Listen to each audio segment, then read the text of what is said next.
हाँ, तो प्यारे बच्चों फाइनली मेरे पास क्लास 12 का ज्योग्राफी यानी कि भूगोल का बिल्कुल यहाँ पे ओरिजिनल क्वेश्चन पेपर लेके आ चुके हैं। तो जो भी विद्यार्थी सेंटअप एग्जाम में बैठेंगे 2025 में, अर्थात 19 नवंबर से आपका एग्जाम है, जिसमें से ज्योग्राफी का जो आपका पेपर होगा ना प्यारे बच्चों 20 नवंबर की दिन होगा। तो अगर आप चाहते हैं कि 20 नवंबर की दिन आपका एक भी प्रश्न ना छूटे आपके सेंटअप एग्जाम में, तो इस पेपर को अगर अगर आप घोल के पी लेते हैं ना, तो आपके एग्जाम में 100% सभी के सभी क्वेश्चन इसी से देखने को मिलेगा। क्योंकि ये रियल वाला क्वेश्चन पेपर है प्यारे बच्चों, इधर उधर का क्वेश्चन पेपर नहीं है। तो आप यहाँ पे क्या कीजिए प्यारे बच्चों, जो भी विद्यार्थी इंटर का आर्ट्स स्ट्रीम से बिलोंग करते हैं तो इस क्वेश्चन पेपर को पूरा रट लीजिए। और यहाँ पे एक ही सेट कोड आपके एग्जाम में देखने को मिलेगा, जो कि एक कोड रहेंगे और यहाँ पे सब्जेक्ट कोड 323 रहेंगे। तो पूरा यहाँ पे हु बहू रहने वाला है। टोटली यहाँ पे आपके एग्जाम में 70 ऑब्जर्व क्वेश्चंस रहेंगे, जिनमें से आपको केवल 35 ऑब्जर्व क्वेश्चंस का ही आंसर देना है। तो यहाँ पे पूरा इंस्ट्रक्शन वगैरह को पढ़ने के बाद यहाँ पे आ जाते हैं। तो प्यारे बच्चों यहाँ पे देख सकते हैं 1 से लेकर 70 तो ऑब्जर्व क्वेश्चंस मिलेंगे, जिनमें से आपको केवल 35 का ही आंसर बतलाना है। तो प्यारे बच्चों देखिए यहाँ पे आज का जो फर्स्ट पर्सन आपके स्क्रीन में देखने को मिल रहा है, क्या कराएगी यहाँ पे आपको बताना है कि नव निश्चयवाद की संकल्पना किसने प्रस्तुत की थी। तो इसका जो सही और सटीक आंसर हो जाएगा टेलर हो जाएगा, जो कि यहाँ पे ऑप्शन नंबर सी में आपका दिया हुआ है। अब आइए बाबू देखिए यहाँ पे नेक्स्ट क्वेश्चन की तरफ बढ़ चलते हैं। तो प्यारे बच्चों देखिए यहाँ पे दूसरा नंबर प्रश्न आपसे पूछा गया, क्या करा है कि यहाँ पे आपको बताना है कि निम्नलिखित में से कौन सी अवधि भारत में जनसंख्या विस्फोट की अवधि के रूप में माना जाता है। तो 1951 से 1981 की जो अवधि हुई थी ना, भारत में मतलब भारत में जनसंख्या की विस्फोट के नाम से जाना जाता है, जो कि यहाँ पे ऑप्शन नंबर सी बिल्कुल ही करेक्ट आंसर हो जाएगा। सभी क्वेश्चंस को जो है ना घोल के पी लीजिए, या फिर आप अपने नोटबुक में लिख सकते एक एक का आंसर। यहाँ पे देखिए बाबू तीसरा नंबर प्रश्न आपसे पूछा गया, देखिएगा काफ़ी इजी जी क्वेश्चन आपके एग्जाम में आया हुआ। बाबू देखिए यहाँ पे आपसे पूछा गया क्या करा है कि मानव भूगोल मानव समाजों और धरातल के बीच संबंधों का संश्लेषित अध्ययन किसका कथन है। तो फिर ये कथन जो है ना रेट जेल का है, जो कि यहाँ पे ऑप्शन नंबर बी में आपका दिया हुआ, बी वाला ऑप्शन इसका करेक्ट आंसर हो जाएगा। अब आइए बाबू देखिए यहाँ पे नेक्स्ट क्वेश्चन, यहाँ पे देखिए चौथा नंबर प्रश्न आपसे पूछा गया, देखिएगा क्या कराएगी, आपको बताना है कि निम्नलिखित में से किस महाद्वीप में जनसंख्या वृद्धि सर्वाधिक है। तो सबसे ज़्यादा जनसंख्या जो है ना किस महाद्वीप में, तो एशिया महाद्वीप में है। यहाँ पे पेरो जो ऑप्शन नंबर सी जो है ना इसका करेक्ट आंसर हो जाएगा। अब आइए बाबू देखिए यहाँ पे नेक्स्ट क्वेश्चन की तरफ बढ़ चलते हैं। प्यारे बच्चों देखिए अगला प्रश्न आपसे पूछा गया है कि मानव विकास सूचकांक को किसने विकसित किया था। तो प्यारे बच्चों डॉक्टर महबूब उल हक ने किया था प्रस्तुत। यहाँ पे देख सकते हैं ऑप्शन नंबर ए इसका करेक्ट आंसर हो जाएगा। अब चलिए प्यारे बच्चों देखिए यहाँ पे नेक्स्ट क्वेश्चन आपसे पूछा गया, देखिएगा क्या कराए कि निम्न राज्यों में से किसका जनसंख्या घनत्व जो है ना सबसे कम होता है। तो प्यारे बच्चों अरुणाचल प्रदेश का जनसंख्या घनत्व सबसे कम है, ऑप्शन नंबर ए इसका राइट आंसर हो जाएगा। अब आइए बाबू देखिए यहाँ पे नेक्स्ट क्वेश्चन, यहाँ पे देखिए सातवां प्रश्न आपसे पूछा गया, देखिएगा क्या कराएगी, यहाँ पे आपको बताना है कि निम्न में से कौन भारत में पुरुष प्रवास का कारण है। तो पुरुष प्रवास का जो मुख्य कारण होते हैं ना पर जो शिक्षा रोजगार व्यवसाय यानी कि ये सभी होते हैं। यहाँ पे ऑप्शन नंबर डी जो है ना इसका करेक्ट आंसर हो जाएगा। अब आइए बाबू देखिए यहाँ पे अगला प्रश्न आपसे पूछा गया है, देखिएगा क्या कराए कि निम्न में कौन भारत में जनगणना का महान विभाजक वर्ष है। तो प्यारे बच्चों भारत में जनगणना का महान विभाजक वर्ष जो है ना 1900, यहाँ पे देखिएगा 8 का जो सही और सटीक आंसर हो जाएगा ऑप्शन नंबर सी हो जाएगा 1921। अब आइए बाबू देखिए यहाँ पे अगला प्रश्न आपसे पूछा गया, ध्यान से देखिएगा कि मानव भूगोल का संस्थापक किसे कहा जाता है। तो इनके जो संस्थापक ना फिर जो कौन है, तो आप बोलेंगे सर जी 9 का जो सही और सटीक आंसर हो जाएगा रेटजेल हो जाएगा, ऑप्शन नंबर ए इसका करेक्ट आंसर हो जाएगा। अब आइए बाबू देखिए यहाँ पे अगला प्रश्न आपसे पूछा गया है कि विश्व में जनसंख्या की दृष्टि से भारत का जो स्थान है ना फिर ये पहला स्थान में आते हैं जनसंख्या की दृष्टि से। सबसे पहले चीन ना था, अभी प्रथम स्थान पे आ गया है भारत। अब आइए बाबू देखिए यहाँ पे नेक्स्ट क्वेश्चन आपसे पूछा गया, देखिएगा क्या कराए कि आपको बताना है कि विश्व में जनसंख्या कितने प्रतिशत भाग एशिया में निवास करती है। तो एशिया में जो है ना प्रतिशत कितना प्रतिशत, 7% भाग एशिया में निवास करती है, ऑप्शन नंबर बी इसका राइट आंसर हो जाएगा। अब आइए बाबू देखिए यहाँ पे अगला प्रश्न आपसे पूछा गया, देखिएगा कि पर्यपट भूगोल और संसाधन भूगोल मानव भूगोल के किस क्षेत्र की उप शाखाएं हैं। तो यहाँ पे आर्थिक, यहाँ पे देखिएगा इसका जो सही और सटीक आंसर हो जाएगा 12 नंबर का ए हो जाएगा, आर्थिक भूगोल हो जाएगा। पहले चुना जी यहाँ पे ए वाला ऑप्शन इसका करेक्ट आंसर हो जाएगा। अब आइए बाबू देखिए यहाँ पे अगला प्रश्न की तरफ बढ़ चलते हैं। यहाँ पे देखिएगा आपसे पूछा गया है कि निम्नलिखित में से कौन सामाजिक भूगोल से संबंधित है। तो इनमें से जो है ना जो यहाँ पे सांस्कृतिक भूगोल जो है ना ये सामाजिक भूगोल से संबंधित है, ऑप्शन नंबर सी इसका करेक्ट आंसर है।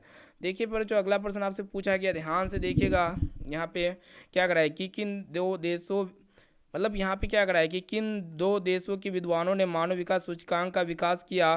तो यहाँ पे अगर देखा जाए, यहाँ पे 14 का जो सही और सटीक आंसर हो जाएगा Bharat Sri Lanka. Option number A जो ना बाबू, option number A correct answer है। अब आइए बाबू देखिए यहाँ पे अगला प्रश्न की तरफ बढ़ चलते हैं। यहाँ पे देखिएगा पेरोचो क्या करा है कि वर्ष 2015 में भारत की जो जनसंख्या थी ना पेरोचो 121 करोड़ थी। यहाँ पे ऑप्शन नंबर बी इसका राइट आंसर हो जाएगा। देखिए पेरोचो अगला प्रश्न आपसे पूछा गया, देखिएगा कि निम्नलिखित राज्यों में किसका जनसंख्या घनत्व जो है ना सर्वाधिक है। तो पेरोचो बिहार की जनसंख्या घनत्व सबसे ज़्यादा है, ऑप्शन नंबर बी इसका राइट आंसर हो जाएगा। अब आइए बाबू देखिए यहाँ पे अगला प्रश्न है, सभी क्वेश्चंस को घोल के पी लीजिए प्यारो चुना जी। यहाँ पे आपसे पूछा जा रहा है कि किस पड़ोसी देश से सर्वाधिक प्रवासी भारत में आते हैं। तो प्यारो पड़ोसी देश भारत के कौन है प्यारो, बांग्लादेश। और बांग्लादेश के पड़ोसी देश ऐसा देश है जो भारत में सबसे ज़्यादा आते हैं घूमने के लिए, या फिर ऐसे ही आते हैं प्यारो। देखिए यहाँ पे अगला प्रश्न क्या कर रहा है कि यहाँ पे आपको बताना है कि वर्ष 2011 में भारत में लिंग अनुपात है। तो प्यारो यहाँ पे जब जनगणना किया गया था, सर्वे किया गया था 2011 की जनगणना के अनुसार, तो यहाँ पे अगर बात किया जाए तो स्त्री जो है ना प्यारो 943 थे, तो पुरुष यहाँ पे 1000 थे। यहाँ पे देख सकते हो ऑप्शन नंबर ए इसका राइट आंसर हो जाएगा। अब आइए बाबू देखिए यहाँ पे अगला प्रश्न आपसे पूछा गया है, काफ़ी सिंपल प्रश्न आपके एग्जाम में आया हुआ है। यहाँ पे आपसे पूछा गया क्या कि भारत में जनसंख्या की वार्षिक वृद्धि दर है। तो यहाँ पे 1.64% हो जाएगा, ऑप्शन नंबर डी इसका राइट आंसर हो जाएगा ना जी। अब आइए बाबू देखिए यहाँ पे अगला प्रश्न है, यहाँ पे आपसे पूछा गया है कि प्रवासी जो नए स्थान पर जाते हैं क्या कहलाते हैं। तो अप्रवासी और उत्प्रवासी यानी कि ये दोनों कहलाते पैरोचो, ऑप्शन नंबर सी इसका राइट आंसर हो जाएगा। अब आइए बाबू देखिए यहाँ पे अगला प्रश्न की तरफ बढ़ चलते हैं। यहाँ पे अगर बात किया जाए नेक्स्ट क्वेश्चन, यहाँ पे क्या करा है कि आपको बताना है कि मानव भूगोल अस्थिर पृथ्वी और क्रियाशील मानव के बीच परिवर्तनशील संबंधों का अध्ययन क्या कहलाता है। यह कथन जो है ना पर किसका है। तो यह कथन जो है ना पर किसका 21 का जो सही और सटीक आंसर हो जाएगा सैंपल हो जाएगा, ऑप्शन नंबर ए इसका करेक्ट आंसर हो जाएगा। अब आइए बाबू देखिए यहाँ पे अगला प्रश्न की तरफ बढ़ चलते हैं। यहाँ पे देखिएगा पूछा गया है कि निम्नलिखित में से कौन सा एक मानव भूगोल के अध्ययन का उपागम नहीं है। तो पैरोचो यहाँ पे अंतर्वेशन और विवरण यानी कि ये नहीं है, ऑप्शन नंबर डी इसका राइट आंसर हो जाएगा।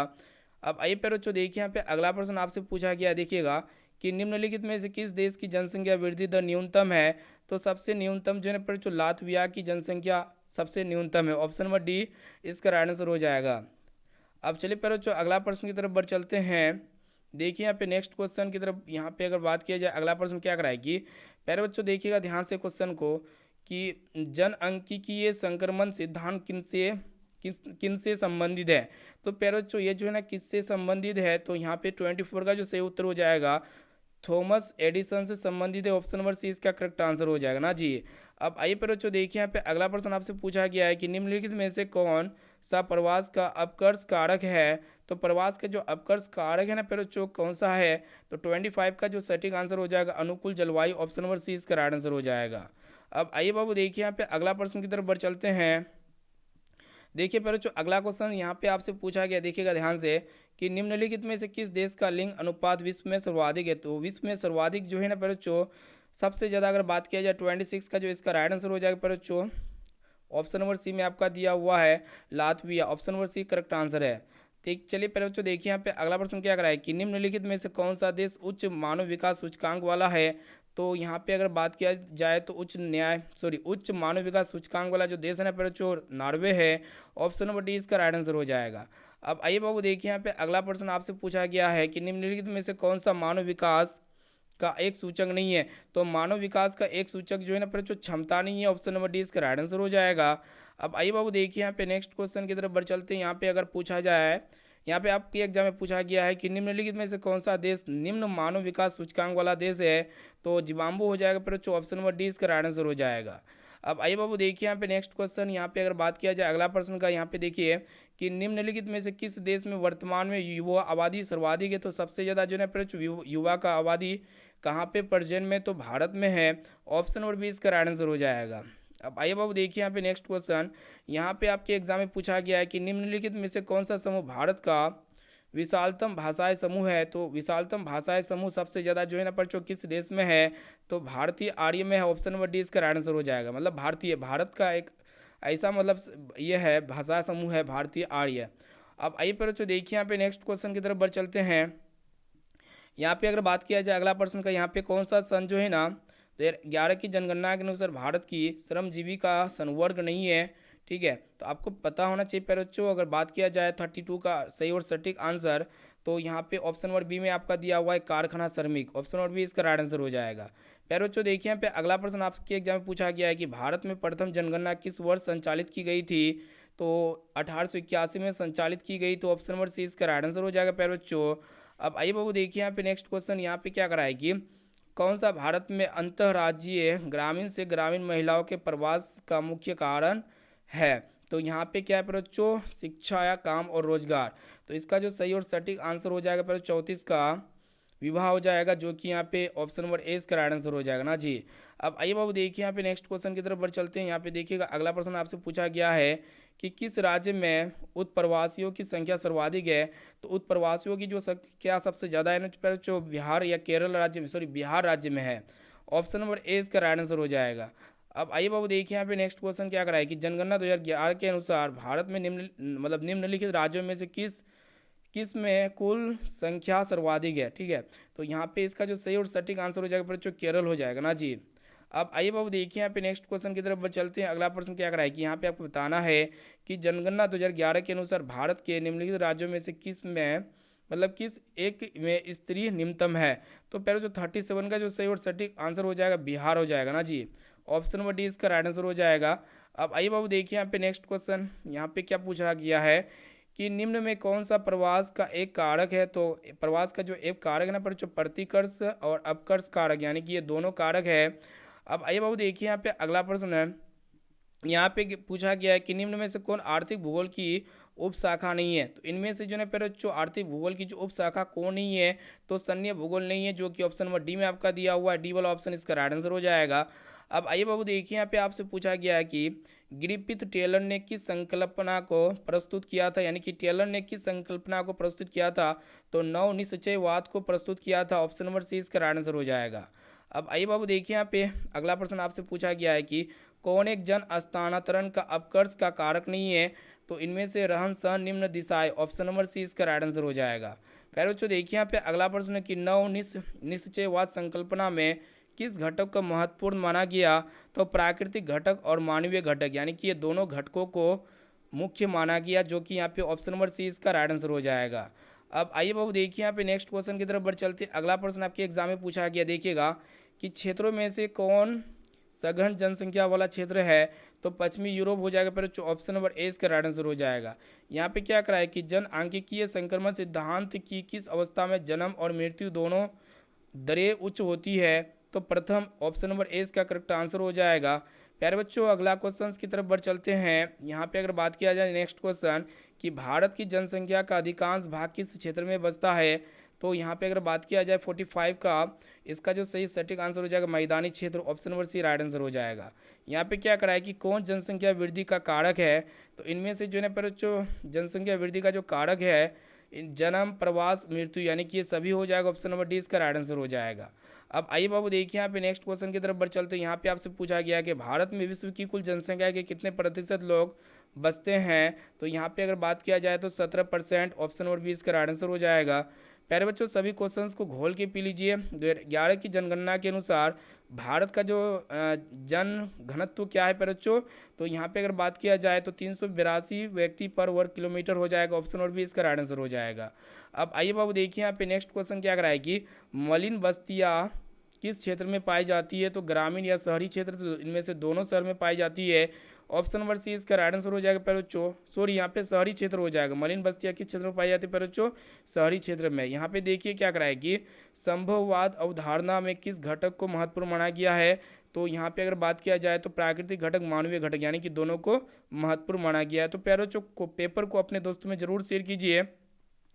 फिर मिलेंगे इसी तरह के नेक्स्ट वीडियो में। वीडियो को लाइक नहीं किए तो क्लास को लाइक वगैरह कर दीजिए। चैनल पर नए हैं तो चैनल को सब्सक्राइब कीजिए। Thank you.